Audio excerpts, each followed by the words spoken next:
Hi everyone, welcome back sa aking channel na GTR Math Tutorial and Facebook RJ Enseñado. So for today's video ay magdi-discuss tayo ng 10 items na number analogy. So tandaan, itong number analogy hindi ito same sa ratio and proportion. Kasi minsan yung symbol mukhang ratio and proportion kasi dalawang pair. Okay? So bawat slide po ay itry nyo ang sagutan sa loob lamang ng 1 minute. So i-post nyo po muna bawat slide. Okay, so let's start. And so number one, find the missing number in the analogy. 3:27 as 4 is to blank. So ito yung symbol na ginagamit karaniwan sa number analogy. Kung mapapansin natin ay dalawang colon. Yan. So kaya wag kayong malilito, hindi po ito ratio and proportion. Kasi kung ratio and proportion ito, itong symbol na to ay equal sign. So pag equal sign ito, automatic ratio and proportion. Kapag ganyan na mga dalawang colon, ibig sabihin number analogy. Minsan naka-in words din ito, nakalagay sa problem, 3:27 as 4 is to blank. Okay, so pag ganun, automatic na yun. Wag na kayong malilito. Ano na yon, number analogy. So kagaya nito kapag dalawang colon, number analogy.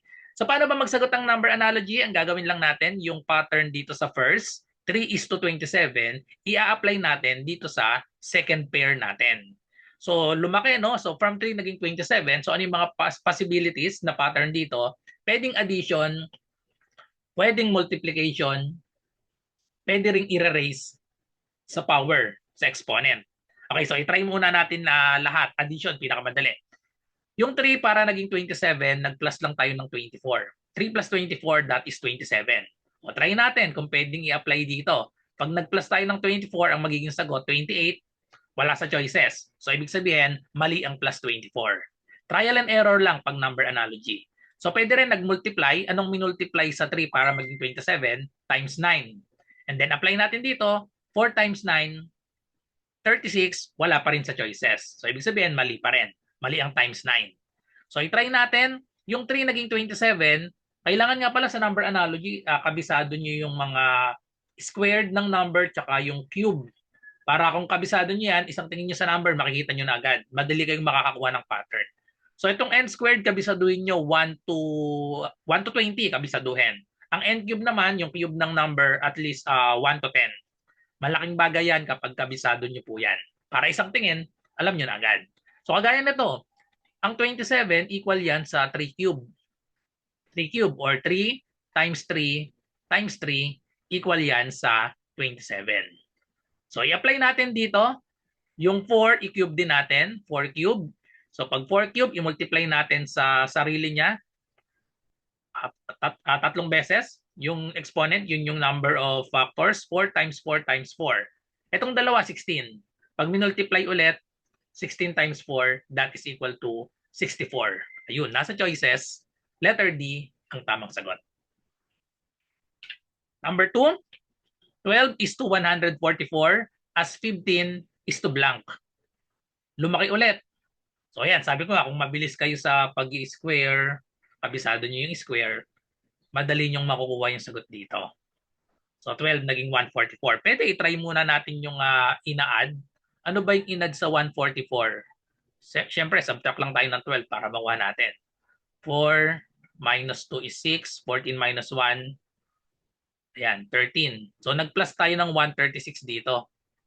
Nag-plus ng 136. Pag in-apply natin yung addition, laging addition ang inuuna ko eh. So pag nag-add tayo, wala sa choices yung sagot. 1 kasi yung dulo. Wala namang 1 yung dulo dyan. 11, 1, 1, 3, 5. So 151. Wala yung 151. Ibig sabihin, mali yung addition. So ayan, dahil mali yung addition, try natin multiplication. So pwede ang 12 kasi pag in-square natin, 12 square, 12 times 12 equal siya sa 144. Yan, kung kabisado nyo, 12 times 12 equal na sa 144. So pag in-apply natin dito yan, yung multiplication nga pala, dalawang pwedeng application yan sa 15. Pwede 15 times 12 kasi nag-multiply tayo ng 12. Pwedeng times 12 yung pattern or pwede rin namang square. So pwedeng 15 times 12 ang pattern, pwede rin namang 15 squared, so that is 15 times 15. Pero itong 15 times 12, wala sa choices. Kapag minultiply natin ito, wala sa choices. So try natin. 2 times 15, that is 30. 1 times 15, we have 15. So, 180. So, yung 180, mabuti na lang, wala sa choices. Kung nasa choices, yun na yung sagot natin. Itong isa, kamuntik na, 170 lang. So, ibig sabihin, mali yung 15 times 12. So, ang itatry natin, yung perfect square. Kasi pag multiplication, pwede yung times 12, pwede rin namang in-square kasi minultiply sa sarili niya. So, ito yung tamang pattern, 15 squared pag minultiply. 15 times 15 equal yan sa 225. Letter A ang tamang sagot. Okay, talang natin ha. So maganda kung kabisado nyo para mabilis kayo mag-multiply. 5 times 5, 25. 5 times 1 is 5 plus 2, we have 7. 1 times 15 is 15. Pag inad natin 5, 7 plus 5 is 12. 1 plus 1 is 2. So 225. Number 3, complete the analogy. 8 is to 28 as 27 is to blank. So ito medyo mahirap na yung pattern na to. Try muna natin yung addition. 8 naging 28. Anong inad sa 8? 20. Pag nag-plus tayo, 28 na siya. Pag nag-plus 20 tayo dito, 47. Wala sa choices, ibig sabihin, mali. Okay? So ano pang pwede? So pagmasdan natin mabuti itong dalawang number natin, 8 at 27. Ano ang common sa 8 at 27? Ang 8 at 27, parehas yan perfect cube. Yung 8 ay 3 cube. Or sorry, 2 cube ang 8. Ang 27 ay 3 cube. Ibig sabihin, i-multiply ng dalawang beses. 2 times 2 times 2 equals 8. Ito namang 27, 3 times 3 is 9 times another 3 equals 27. So ngayon, paano naman natin i-relate dito yan sa 28? Yung 28, ang pattern dito sa 28, equal yan sa 3 cube plus 1. Yun, 3 cube plus 1. So kung yung first number natin ay 2 cube, yung susunod na number natin ay magiging add 1 tayo dito sa 2, magiging 3.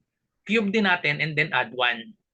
So 3 times 3 times 3 is 27. Ito na yun, 27 plus 1, 28. So i-apply natin ngayon yung ginawa nating pattern dito sa first pair. So kung meron tayong 3 cube dito sa una, yung susunod natin ay magiging plus 1 lang itong 3, magiging 4 cube, and then add din tayo ng 1. So therefore, ang 4 cube ay 4 times 4 times 4, that is equal to itong tatlong 4, 64 yan, plus 1, the answer is 65. Nasa choices, letter A. So therefore, letter A ang pattern. Okay, number 4. Find the missing number. 25, 37, 49. Ano yung next number natin? Pag nag-try tayo ng addition, malapit no? 25 naging 37 plus 12 lang ito. 25 plus 12, 37. Pag nag-add tayo ng 12 dito, wala sa choices. 1 yung dulo, wala namang 1 yung dulo. 61, ayun, kamuntik na yung A. Kung naging 61 tong A, tapos na agad. So, ibig sabihin, mali yung addition. Ngayon, pag masdan ulit natin yung mga first number natin, 25, tsaka 49. Perfect square na naman. 25, that is 5 squared. 5 times 5 equals 25. 49 ay 7 squared. 7 times 7, that is equal to 49. Ngayon, yung 37, paano natin kukunin ng pattern na related dito sa square? Mapapansin natin ang pattern nito halos kapares ng number 3. Kasi itong 37 equal yan sa 6 squared. Add lang tayo ng 1. 6 squared, this is 6 times 6, 36, plus 1 equals 37. So ang pattern natin, yung 5 square, nag-add tayo ng 1 sa 5, naging 6. In-square natin yung 6, tapos add 1.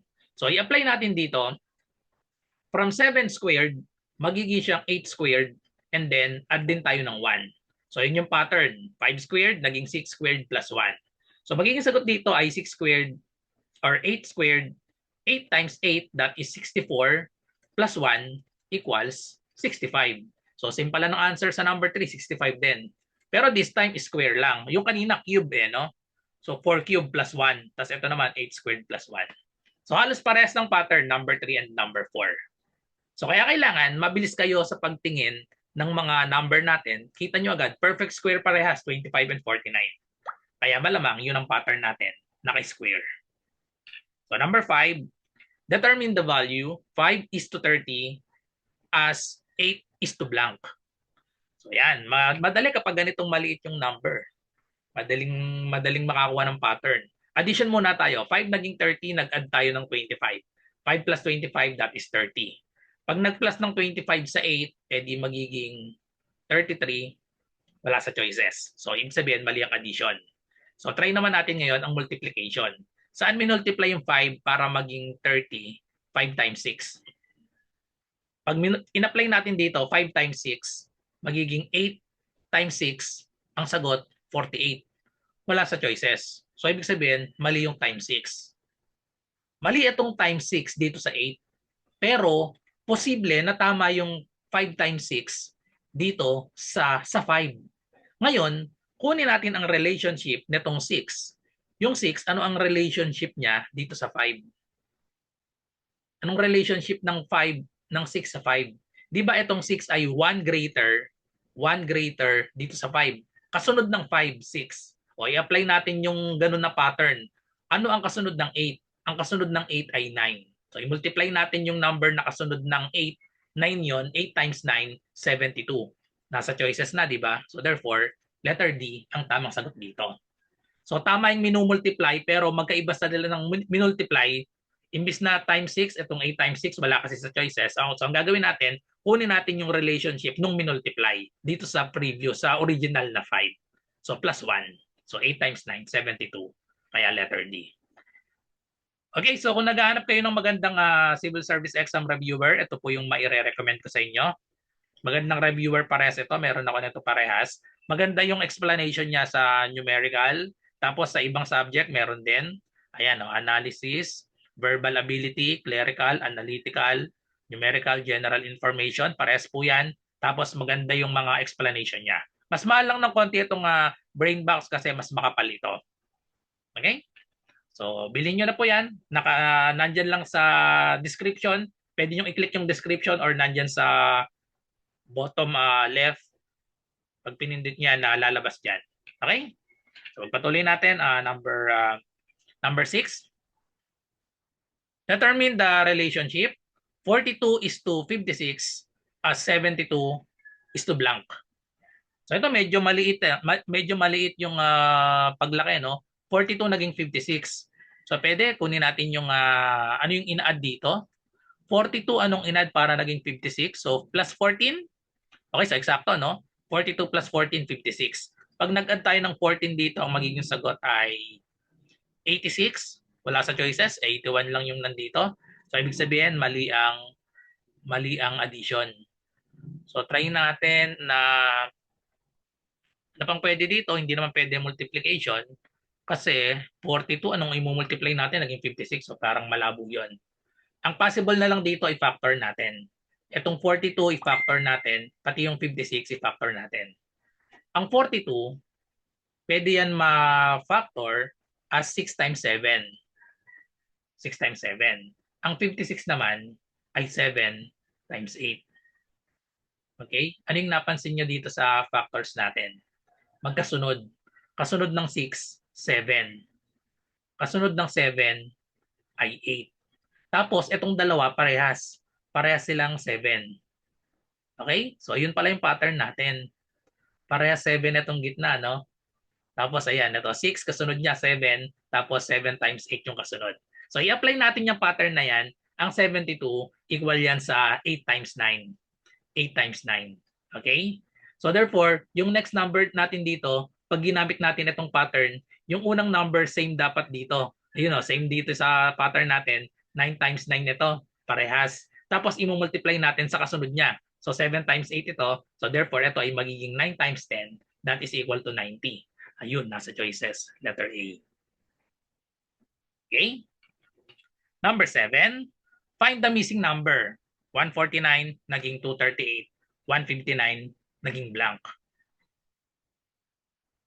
Parehas 3 digits, no? Tapos yung 149 tsaka 159, malayo naman ito sa perfect square, malayo rin sa perfect cube. So kung kabisado niyo yung mga perfect square and perfect cube, Madali yung masasagutan yon. So malayo yung 149 at 159. So pwede, siguro kunin natin ano yung pina-plus dito para maging 238. Pag ganitong medyo mahirap i-mental, baliktarin natin, i-subtract natin. 238, i-subtract natin yung 149 para makuha natin kung ano yung ipa-plus. So magiging itong 18, yung 3 magiging 2, 4 ito, so gawin natin 12, ito ay magiging 1. So 0 na to, 12 minus 4 is 8, 18 minus 9, we have 9. So ang inad pala, 89. So i-try natin, pag in-apply natin dito, plus 89, try natin kung mag-plus din tayo dito ng 89 kung nasa choices. 9 plus 9, we have 18. 1 plus 5 is 6. Plus 8, we have 14. 1 plus 1 is 2. Ayun, nasa choices, letter B. Yun, so addition lang pala. Addition ng same number. Parehas 89. So nakuha na natin. Or another technique din dito, meron pang isa, nag-a-add lang din. Mapapansin natin itong 249 papuntang 159 plus 10 lang. Mas madali ito. 149 papuntang 159 plus 10. E di i-try din natin dito sa kabila. 238, pag nag-plus tayo ng 10, ay equals sa 248. Oh, mas mabilis pala yun, ano? Letter B, nandun pa rin. 248. So letter B pa rin ang answer natin. Nag-add lang tayo ng same na number. Yan yung pinakamadaling pattern sa number analogy, yung nag-add lang. Okay? So yan. So number 8, find the missing number. 7 naging 50, 11 is to blank. So actually, mas madali pag ganitong maliit yung number no? Kasi madaling makita yung pattern. Maliit yung number, 7 naging 50. Kaso yung paglaki niya, mabilis Ang taas. 7 naging 50. O, try muna natin yung ano. Kapag nag-add tayo, 43. Parang malabo ito sa plus 43, no? Kasi 3 digits lahat yung nandito sa choices natin. So mali na agad itong addition. So i-try natin pag nag-multiply. Di ba itong 7, pag minultiply natin sa sarili niya, 7 squared, 49. Yun, isa na lang, 50 na. So ibig sabihin yung pattern natin, 7 squared plus 1. Kasi 7 times 7 plus 1, that is 49 plus 1, that is equal to 50. So yung pattern, 7 squared, in-square niya at natin itong 7 plus 1. I-apply natin dito. I-apply natin dito, gawin natin 11 squared plus 1. So magiging 11 times 11 plus 1. Ang 11 times 11, that is 121 plus 1. So that therefore, the answer is 122. Ayun, nasa choices, letter A, 122. Okay? So para sa karagdagan nga palang number analogy, meron na ako sa YouTube channel ko. Medyo marami na 'yon. Pakita ko nga sa inyo. Number analogy. Hey everyone, welcome back sa aking channel. Facebook.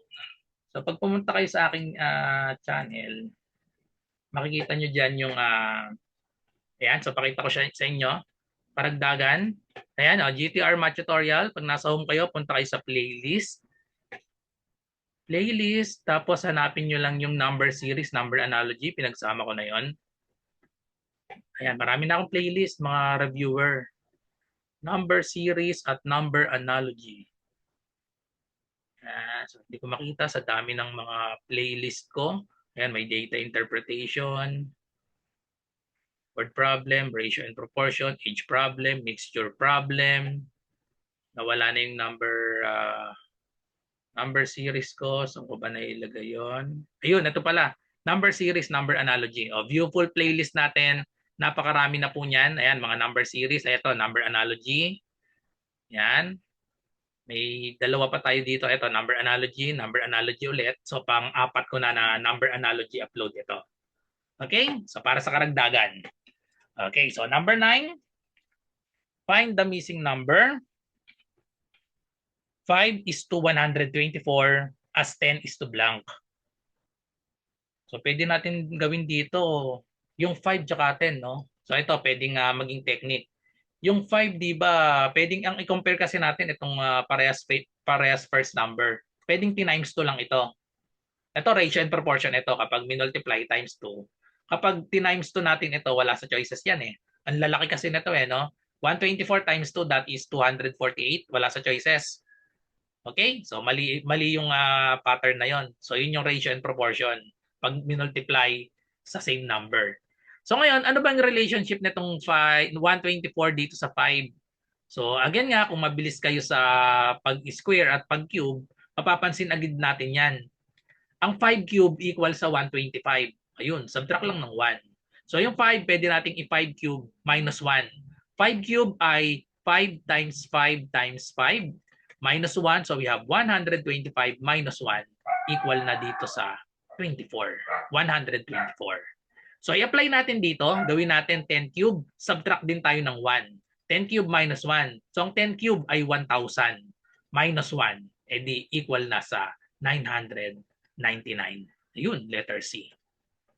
Okay?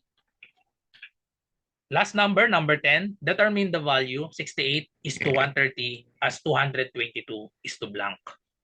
Ito medyo advanced na itong pattern dito. From 68 naging 130, ano yung sinubtract na, ano yung inad natin dito?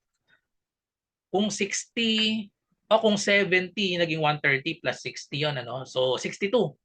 Pag inad natin 68 plus 62, that is 130. Pag in-apply natin dito 62, tingnan natin kung nasa choices, parang wala. 284, wala. 250 lang ang meron dito. So ibig sabihin mali yung addition. So ano pa kayang pwedeng natin maging pattern dito sa 68 naging 130? Sa multiplication parang malayo, no? Pwede times 2. O try natin nga ito ay times 2. 2 times 8 we have 16. 2 times 6 is 12 plus 1, 136. So yung 136 malapit sa 130. Subtract tayo ng 6. Okay, 130 na yan. O i-apply natin ito times 2 minus 6. Baka sakali.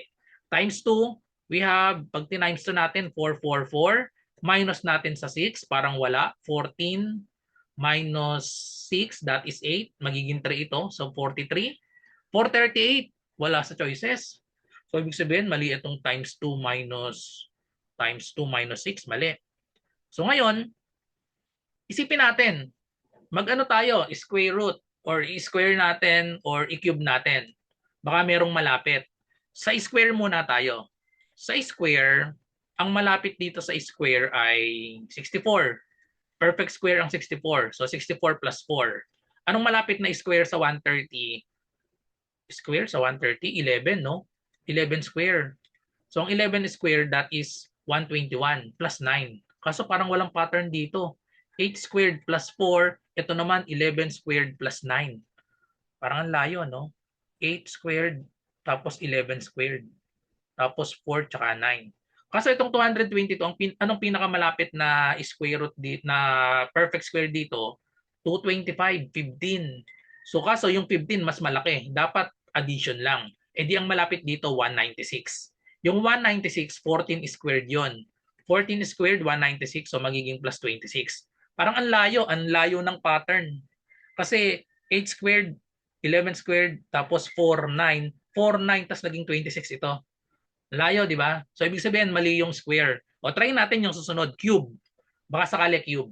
Anong malapit na perfect cube sa 68? Ganun pa rin, 64. 64 plus 4. Kasi ang 64 ay equal yan sa 8. 8 cube. Tama? Oh, hindi pala 8 cube, sorry. 4 cube lang. 4 cube plus 4. Yun, nagparehas na. Baka ito na yung pattern. Nagparehas na 4 to eh. So, ang 4 cube ay 4 times 4 times 4 and then plus 4. Ayun, 4 cube plus 4. Puro 4. O, try natin dito. Pwede kayang gawin yun dito sa 130? Ang 130, pwede yung gawing 125 plus 5. Tapos itong 125, equal ang 125 sa 5 cube. So 5 cube plus 5. O, parang gets ko na yung pattern, no? 5 cube. So 5 times 5 times 5 plus 5 equal dito, 125 plus 5. So equal siya sa 130. So yun na yung pattern natin. Kuha na. 4 cube plus 4. Sumunod na number sa 4 cube, edi 5. 5 cube plus 5. O, diba? So itong 222, malamang pwede to. Anong susunod na perfect cube sa 125, that is 216. 216. That is 6 cube, yung 216. 216 plus 6. Ayun, sakto. Ang 216 ay equal sa 6 cube plus 6. 6 cube ay 6 times 6, 36. Times another 6, 216 yan. plus 6, sakto, 222. So therefore, yung pattern natin dito yung susunod, dagdag lang tayo ng 1. 4 cube plus 4, 5 cube plus 5, 6 cube plus 6. So yung susunod natin ay 7 cube plus 7. Okay, so evaluate na lang natin yan.